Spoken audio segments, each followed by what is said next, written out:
winter storm warning in effect for heavy snow. Those planning travel in the warned area should be prepared for hazardous conditions and plan accordingly.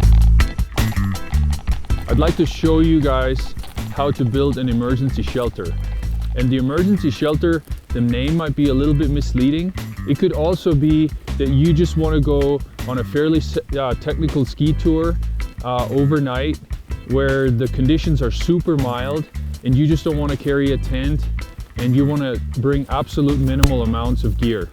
So, and you also want to waste a minimal amount of energy getting your shelter ready when you get there.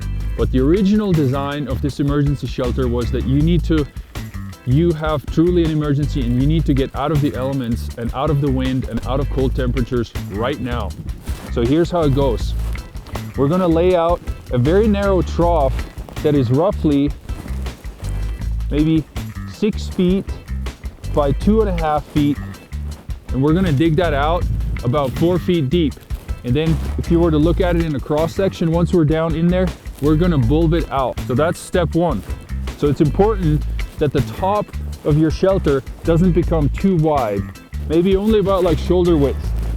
One of the very important things when you're doing this is that you get it done as quickly as possible without exerting yourself so much that you're getting wet, that you don't want to sweat. You want to start your night in a fairly dry state. Your body, don't sweat too much. Try to keep your clothes from getting wet because it's going to be pretty humid inside this relatively warm shelter.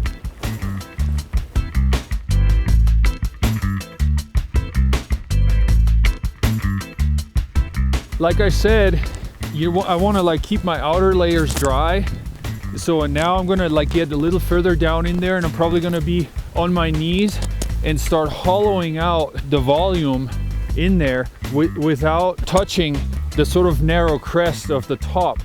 So there's gonna be a lot of contacting with the snow, so that my nice puffy insulative layer, I'm gonna take that off now so that when I'm ready to hunker down, I have something nice and dry to put on. It's really, really important that we don't get overzealous and end up with like soaking wet clothes by the time we're ready to hunker down. It's very, very important to take care of our stuff here and stay dry. Okay, so once I'm ready for that, depending on how far in the process I am, I can now use this hoe feature. It's pretty convenient, and I can sort of start getting down on my knees and start hollowing out the space here and give myself just about as much volume as I want to. So I hollow it out and start making more volume for myself, but important, without damaging the narrow crest of the upper perimeter here.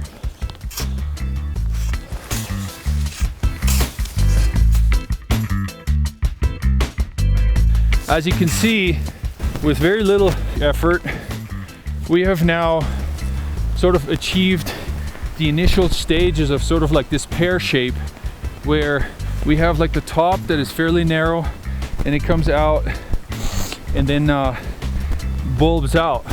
And as you can imagine, this is sort of like a matter of, you know, how much work you want to put into it. And you know, and you can make it, especially when you have a deep snowpack like here, you can make it about as spacious in here as you want to. So I'm going to clean this up here just a little bit so that I'm not like, so that I can sit down, but I don't have to like duck down. So I'm reasonably comfortable here overnight. Okay, so now we're sort of essentially erecting the roof frame. And what I have is, like, with my my companion Sarah here, we have a total of 4 skis and 4 poles, and that will create the roof frame. It's pretty simple.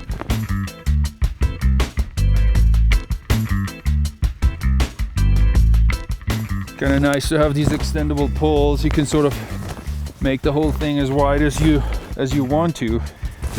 This will then create the entrance, and that's just big enough so that we can sort of slide in there. Okay, so Of course, since I'm such a great planner, I left my shovel all the way back there, so I have to go and get it really quick. And now I'm gonna come out.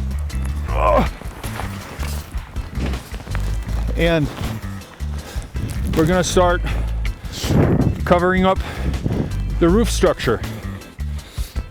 Sarah created a little bit of a quarry here for me and sintered that snow down so that I can sort of lay blocks on top of all of this stuff and sort of with larger building blocks start covering up the gaps between the skis and the poles. You can also use a tarp if you have something like that, but I don't, so I'll have to just deal.